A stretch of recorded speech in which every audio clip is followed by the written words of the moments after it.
আসসালামু আলাইকুম। আজকে আমরা একটু ক্যালকুলাস সম্পর্কে কথা বলি। ক্যালকুলাস আবিষ্কার নিয়ে একটা বিশাল কাহিনী আছে। আমরা সবাই জানি যে ক্যালকুলাস গণিতের সবথেকে বড় যে অবদান সেটা হচ্ছে ক্যালকুলাস।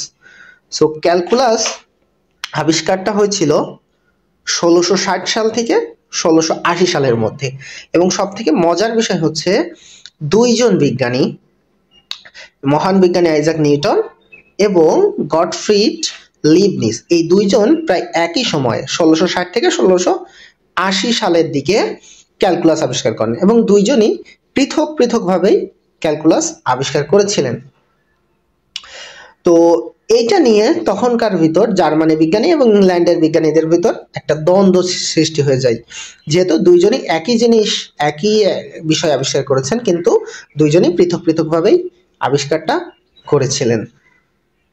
সো এটা নিয়ে একটা মজার কাহিনীও আছে। সেটা হচ্ছে তখনকার রয়্যাল সোসাইটির চেয়ারম্যান ছিলেন নিউটন। সো এটা কে আগে আবিষ্কার করেছে এইটা নিয়ে একটা তদন্ত কমিটি গঠিত হয়েছিল, এবং কাকতালীয়ভাবে যেহেতু নিউটন ছিলেন চেয়ারম্যান রয়্যাল সোসাইটির, সো একটা তদন্ত কমিটি গঠিত হয়, এবং ভাগ্যক্রমে সেই তদন্ত কমিটির প্রধান ছিলেন নিউটন নিজেই। এটা খুবই একটা মজার বিষয় ছিল।